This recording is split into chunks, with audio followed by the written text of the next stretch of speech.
رمضان کے آخری جمعے کی شرعی حیثیت کیا ہے؟ یعنی الوداع منانا کیسا ہے؟ تو اس سلسلے میں جواب یہ ہے کہ رمضان کے آخری جمعے کی تیاری اور بطور خاص جمعۃ الوداع منانا نبی کریم صلی اللہ علیہ وسلم، صحابہ کرام رضوان اللہ علیہم اجمعین اور فقہاء کرام سے ثابت نہیں ہے۔ حضور صلی اللہ علیہ وسلم رمضان المبارک کا مکمل آخری عشرہ اعتکاف اور راتوں کو جاگ کر عبادت میں گزارتے تھے۔ پورے عشرے میں عبادت کا اہتمام تو احادیث میں منقول ہے، لیکن آخری جمعے کے لیے نئے کپڑے سلوانا، تیاری کرنا یا خاص عبادت کرنا احادیث سے ثابت نہیں ہے۔ رمضان کے آخری جمعے کو آج عرف عام میں جمعۃ الوداع اور الوداعی جمعہ کا جو نام دیا جاتا ہے، اس کا کوئی ثبوت نہیں ملتا۔ البتہ جمعۃ الوداع منانے والے کچھ لوگ کہتے ہیں کہ جس طرح نبی کریم صلی اللہ علیہ وسلم کے آخری حج کو حجۃ الوداع کہا جاتا ہے، اسی طرح رمضان المبارک کے آخری جمعے کو جمعۃ الوداع قرار دیا جا سکتا ہے۔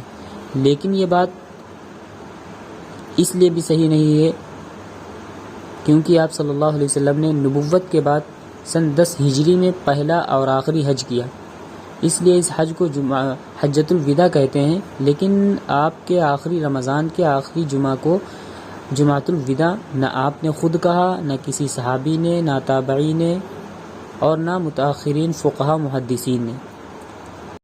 اس کے لیے خاص طور پر کپڑے سلوانا یا اس کے لیے بعض لوگ یہ سمجھتے ہیں کہ اس دن کے خاص احکام و خاص عبادتیں ہیں، مخصوص صورتوں کے ساتھ نوافل پڑھنے کا اہتمام کیا جاتا ہے، یہ سب غلط ہے۔ بلکہ بعض لوگ اس دن قضاء عمری کی نیت سے نمازیں پڑھتے ہیں اور یہ خیال کر لیتے ہیں کہ جتنی بھی ان کی عمر میں نمازیں قضا ہو چکی ہیں ساری معاف ہو جاتی ہیں۔ حالانکہ ایسا کچھ بھی نہیں ہے۔